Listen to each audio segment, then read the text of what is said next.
Hey, what's up gamers, and Force5150 here, and we're just going to do a quick video on the PC beta specs for Modern Warfare 2. Now, these specs can change when it comes to the official release, but this is kind of our baseline that we want to look at around what they think it's going to require. Anyway, obviously, we have the operating system of Windows 10, 64 bits. I'm assuming that also means that we will not be able to use 32-bit. That's been kind of phased out. And Windows XP users, it's time to upgrade your systems because that stuff is old as dirt. And I really don't recommend it because it can get hacked really easy. Anyway, CPU we have for our minimum is an i5 3570 or an AMD Ryzen 5 1600X. I was thinking it was going to be a little bit higher. Actually, I seen a post that the recommended specs are the ones that were going to be the minimum ones. If anybody found that one, you can probably disregard it because these ones are from Call of Duty. They're official recommended specs that are out now. I actually had someone that posted about their laptop, which asked about the Ryzen series. They're still good because they're using I think it was a Ryzen, or not Ryzen, but a RX 5500, and they only had 8 gigabytes of RAM. They might still want to add that more RAM to get to the recommended specs. Almost all games are starting to require, more than the 8. Anyway, let's go to the recommended for CPU, which is the i7 4770K or the AMD Ryzen 7 1800X.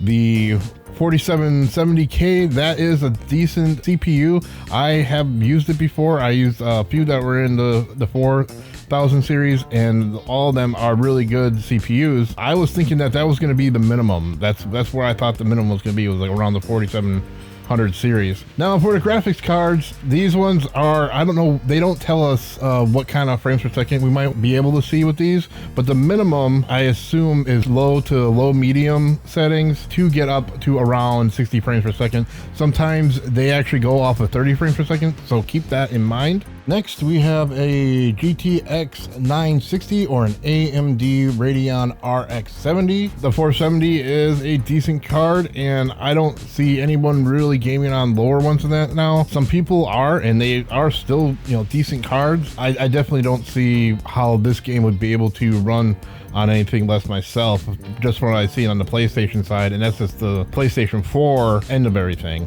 Anyway, the recommended, we're looking at GTX 1060 and an AMD Radeon RX 580. For the 1060, we will be doing a bit of a test on that, but on the mobile version. So this is saying that the recommended is at a 1060, so we're thinking maybe medium settings to get around 60 frames per second. The mobile version, my laptop is an HP Omen, will be running on the 1060, and I want to see if we can get 60 frames per second at medium to medium high graphic settings. All right, video memory, 3 gigabytes, which is really low. I am surprised about that with the amount of graphics we're seeing in this.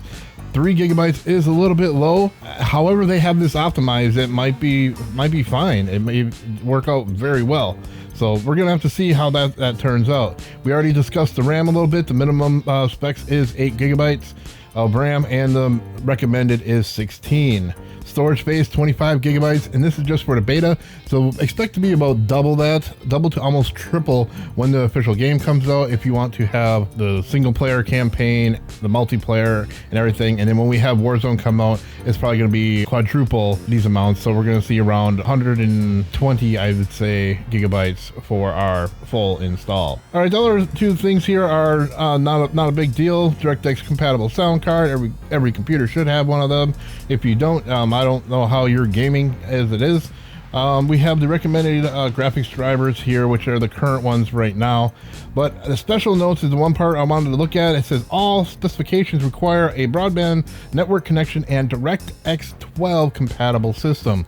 Now that they're saying a DirectX 12 compatible system makes me wonder if they are completely getting rid of DirectX 11, or if you'll be able to go into console command and run DirectX 11 if needed, because I think they did take that out of the Modern Warfare 2019.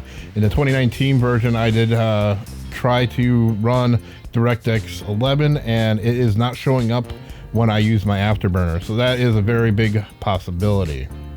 Anyway, that is all I wanted to do for this video today. Tell me what you think. What kind of system specs do you have? Do you think you're going to be able to run this? Do you think the recommended specs is a high 260 frames per second or a medium 60 frames per second for the recommended? Or do you think they're actually trying to go at that 30 frames per second, which most PC gamers are not okay with? I'm going to say most, because there are some that are like, okay, yeah, 30 is fine. I just don't see it. Not for first-person shooters. Anyway, I want to thank everybody for watching this video today. Make sure you hit that like button. Definitely subscribe if you're new to the channel. You all take care and happy gaming.